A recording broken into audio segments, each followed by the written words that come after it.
She latched onto his arm. Sarah also wants go hunting with boss, right now. Eh? He fought down a yawn. Do we have to? I only just got back. Her eyes met his, wide and pleading. Please ass. I'd rather sleep right about now. Am tired, you know. And then she unwittingly twisted the knife. All you do is train those two sword users. Her eyes welled up with tears as she hiccuped. Do you not like Sarah anymore? NarutoXDelta near staggered at the little whimper in her voice. Irk. He'd just taken critical damage there. His bed was very much calling his name. But Sarah just kept staring. Naruto sighed internally. Well, I did accidentally neglect her today, didn't I? And it would be a while before their Yukime and her mother stirred, too. Screw it. What could possibly go wrong?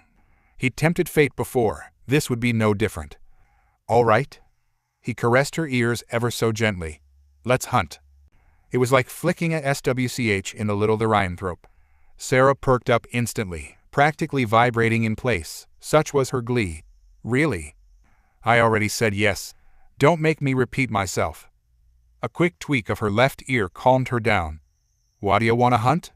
She wriggled happily under his hand and grinned at him, tail swaying a mile a minute. Bandits on the mountain. Ah, yes. Her favorite prey. How could he possibly forget about that tidbit? Bandits it be, then. Yay, I love you. She pecked his cheek, then jumped back, face red. Best boss ever. His mind fizzled out. Now wait just a second, I could have sworn you just embrace. She fled from him as much as the question. Sarah will race you there. Naruto immediately gave chase. Hey, get back here. You'll have to catch Sarah first. He aimed to do just that. What a lovely day. The foxes were finally awake. Naruto knew it long before he opened the door. He could sense their presence, sharp and alert, waiting for them. They must have stirred some time ago while he and Sarah were away on their latest raid. Good on them. Not only did that mean they had a good chance at making a full recovery, but it justified his actions in saving them. Both mother and daughter had potential, and he was determined to see them cultivate it. And besides, fox girls were just so darn cute, you know? Alas, poor Sarah wasn't quite so keen on the uptake. That was a good hunt. I know, right? He idly tousled her hair, drawing a pleased purr from her. Now remember, be nice to our guests. They're still healing. She whined a little, but didn't question him. If boss says so. Boss does say so. He planted an embrace on her forehead to calm her, stepped forward, and flung the door open. The first thing he noticed was that Yukime had gained another tail since he'd seen her last. Now she had 2. Couldn't her kind go up to 9? Keep that girl. All right. Hello, my lord. The pale girl perked up at the sight of him and sat a little straighter upon her bed, but took one look at Sarah had her turning up her nose.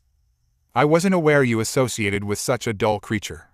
Sarah bridled with a growl, hackles already rising. Rude fox. She sneered. Noisy wolf. Wolves and foxes didn't get along. Who knew? Well, he did, but he hadn't thought their rivalry would be quite so spectacular. More fool he? One look was all it took, and he knew they'd be rivals for life. Entertaining as it was to watch them bicker, however, he couldn't let them come to blows. Thankfully, he didn't have to. Now, girls. A gentle voice interposed itself over the chaos. There's no need to fight. Yukime wilted like a frozen flower. But mother, she's a brute. And you demean yourself by acting in such a manner. Right? He'd all but forgotten about Yukime's mother. I didn't get your name, miss. She had a certain refined dignity about her. Yet he couldn't help but notice the way she moved. Weak though she may be when compared to him, this woman was a warrior. He would not discredit that as he looked on in quiet consternation. She slung one long leg over the bed, and bowed. He reluctantly averted his eyes from the bountiful feast before him with a sigh utterly uncaring for the state of our robe. You may call me Yoko, good sir. We owe you our lives, but I'm afraid we have nothing to repay you with beyond our utmost loyalty and our bodies. Had she winked at him just now? She definitely winked. Flattered, but no, not a chance. Not until I'm older. Yukime sputtered. Mother. Come now, dear daughter. I only spoke in jest. Has she?